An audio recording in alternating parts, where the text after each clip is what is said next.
সুপ্রভাত বন্ধুরা, কেমন আছো তোমরা সবাই? আশা করছি সবাই খুব ভালো আছো, সুস্থ আছো, স্বাভাবিক আছো। আর আমিও খুব ভালো আছি। আজকে রবিবার, ঘড়ির কাঁটাতে বাজে ওই প্রায় 7টা। আজকে অনেক সকাল সকাল ঘুম ভেঙে গিয়েছিল, কিন্তু তবু না ওই অযথাই শুয়ে শুয়ে সময় নষ্ট করছিলাম। সকালবেলা করে এখন আমাদের নিয়মিত তালিকায় একটা ভালো জিনিস অ্যাড করেছি, সেটা হলো ছোলা ভিজানো জল। আগের দিন রাত্রে ছোলা ভালো করে ধুয়ে জল ভরে রেখে দিই, আর পরের দিন সেই ছোলা ভেজানো জলটা খেয়ে নিই। আমার সকাল যেটা ছাড়া অসম্পূর্ণ সেটা হলো 1 কাপ চা। যতক্ষণ না পর্যন্ত চায়ের কাপে চুমুক দেব ততক্ষণ যেন চোখের পলক থেকে ঘুম ছাড়তেই চায় না।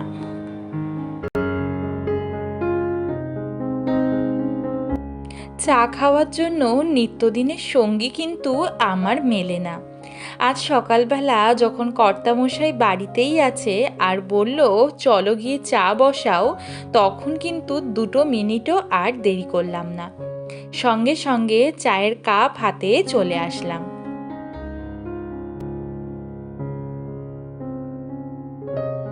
আমাদের বাড়ির মধ্যে এই ফ্যানটা সব থেকে উঁচুতে, যেখানে কিন্তু একদম হাত পাই না, যার জন্য আমি একটা মঞ্চ তৈরি করে নিয়েছি, ওই সিঁড়ি বলতে পারো।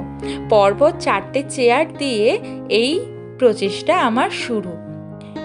যেহেতু আমাদের রান্নাঘর আর ডাইনিংটা পাশাপাশি, আর রান্না চলাকালীন ফ্যান তো চালানোই পড়ে, তাই ওই রান্নার তেল কালিগুলো টেনে টেনে না ফ্যানের গায়ে যে ধুলো জমে বা ঝুল জন্মায়, সেগুলো কিন্তু একদম চিপকে চিপকে যায়। তো সেগুলো আমি প্রথমে এমনি তোলার চেষ্টা করছিলাম, দেখছিলাম হয় কি না। প্রত্যেকবারই এই আশাটা একবার রাখি, কিন্তু তারপরেক্ষণেই সেই আশা আবার ব্যর্থ হয়ে যায়, আর চলতে হয় আমাকে রান্নাঘরের দিকে। রান্নাঘরে এখানে আমি গরম জল বসিয়ে নিচ্ছি, কারণ গরম জল আর সার্ফ ছাড়া ওই ফ্যানের নোংরাগুলো কোনোভাবেই ছাড়ানো সম্ভব নয়।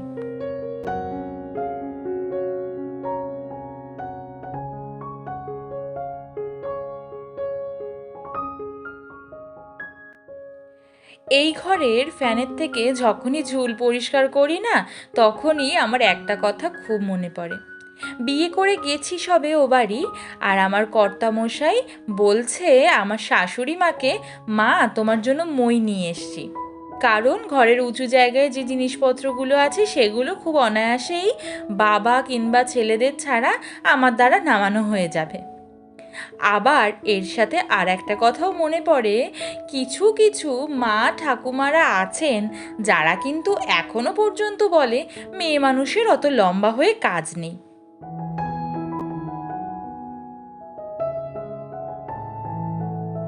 ফ্যান তো পরিষ্কার করা হয়ে গেছিল, তারপর মনে হলো এই রেলিংগুলোও একটু পরিষ্কার করে নিই। প্রায় 7-8 মাস হয়ে গেছে রেলিংগুলো পরিষ্কার করা হচ্ছে না, আর একদম ধুলো বালিতে ভর্তি হয়ে গেছে রেলিংগুলো। আশেপাশের বাড়িগুলো সব কাজ হচ্ছে তো, আর জানলা দরজা খোলাই থাকে, তো ওই ধুলো বালি তো প্রায় ঘরে আসে। ঘরের আসবাবপত্রগুলো তো পরিষ্কার করা হয়, কিন্তু এইটা আর পরিষ্কার করা হয়ে ওঠে না। সকালবেলার আজকে ব্রেকফাস্টে ভাত আর খাইনি। ঘোষবাবুকে বলেই দিয়েছিলাম আজকে আর ভাত ঠাত খাবো না, অন্য কিছু খাবো, ভাত খেতে আর রোজ দিন ইচ্ছা হচ্ছে না। তাই বললাম যে যাও আমার জন্য 1 প্যাকেট ম্যাগি এনে দাও। তো উনি ম্যাগিটা এনে দিয়েই বেরিয়ে গিয়েছিল। আর আমি কিন্তু যখন ম্যাগি বানাই তখন একটু কাঁচা লঙ্কা এর মধ্যে কুচিয়ে দিই।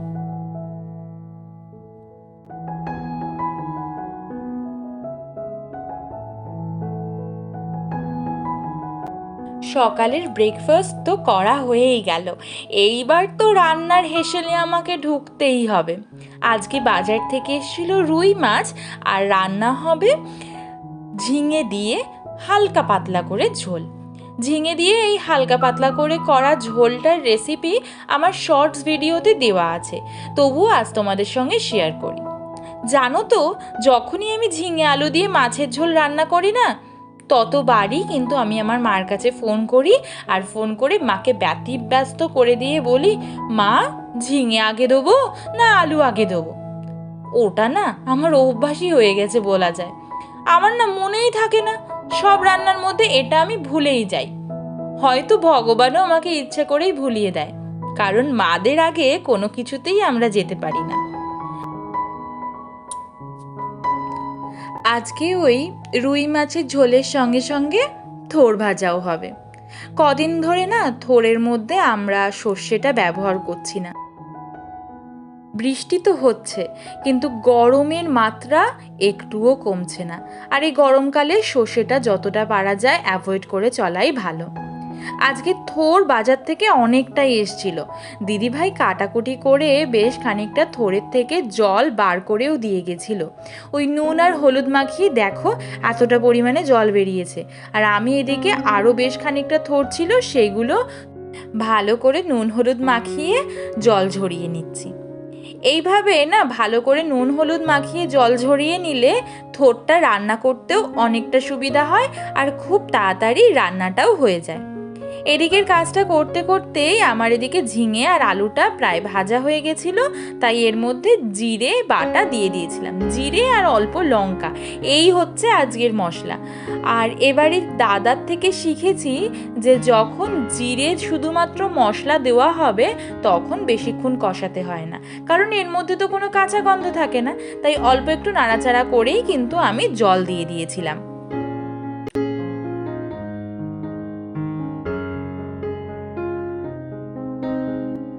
আগে না রবিবার মানে একটা আলাদা আবেগ কাজ করত।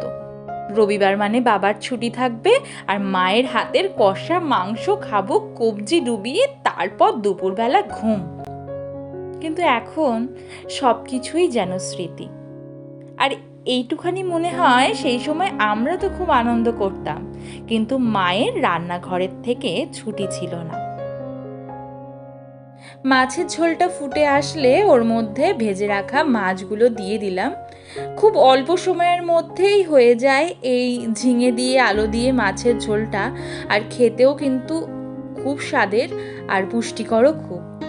আর বানাবো হচ্ছে থোড়, তার জন্য কড়াইয়ে একটু তেল আর শুকনো লঙ্কা ফোড়ন দিয়ে দিয়েছিলাম। শুকনো লঙ্কা আর সর্ষে আগে বাটবো না বলেই দিয়েছিলাম, তো ঢেকে রেখে ভেজে নিয়েছিলাম। আর ব্যাস, আজকের রান্না বান্না তো আমার কমপ্লিট। করা হয়েছিল থোড় ভাজা আর মাছের ঝোল।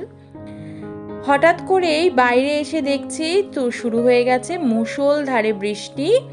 আবার দেখো এক্ষুনি কিন্তু থেমে গেছে। ঘোষবাবু ফোন করে বলে দিলেন তার ফিরতে অনেকটা লেট হবে, তাই একা একাই বসে পড়লাম ভাত খেতে। তোমাদের কখনো এরকম হয়েছে একা একা বসে বসে ভাত খেতে হয়?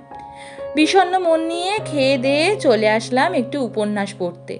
যেই না বইয়ের পাতায় চোখ বুলিয়েছেই অমনি কলিং বেল বেজে উঠল। কর্তামশাই বাড়ি ফিরেছেন। বেশ কদিন ধরে একটু আলু কাবলি খেতে ইচ্ছে হচ্ছিল, তাই দাদাকে বলেছিলাম আজ বাজার থেকে আসার পথে শসা, গাজর, ছোলা তো বাড়িতেই থাকে, এগুলো নিয়ে আসতে। তো অল্প পরিমাণে পেঁয়াজ কুচি, গাজর কুচি, শসা, ছোলা, টমেটো কুচি, একটু পরিমাণে লঙ্কা সেদ্ধ আর একটু টক জল, লেবু আর ধনে জিরের পেস্ট দিয়ে, আর সাথে শুকনো লঙ্কা দিয়েছিলাম, সেই পেস্টটা দিয়ে কিন্তু বানিয়ে নিচ্ছি আজকে আমাদের আলু কাবলি। আর বাইরে মাঝে মধ্যেই বৃষ্টি হচ্ছে। বৃষ্টির আবহাওয়ায় এরকম টক ঝাল আলু কাবলি কার না ভালো লাগে। তো আজকের ভিডিওটা এত অবধিই থাকলো। তোমাদের সঙ্গে দেখা হচ্ছে নেক্সট আরেকটা ভিডিওতে। তোমাদের আমার ভিডিও কেমন লাগছে অবশ্যই কিন্তু কমেন্ট করে জানিও। আর আমাকে অনেক অনেক ভালোবাসা দিও। দেখা হচ্ছে নতুন আর একটা ভিডিওর সঙ্গে। আজ তবে আসলাম।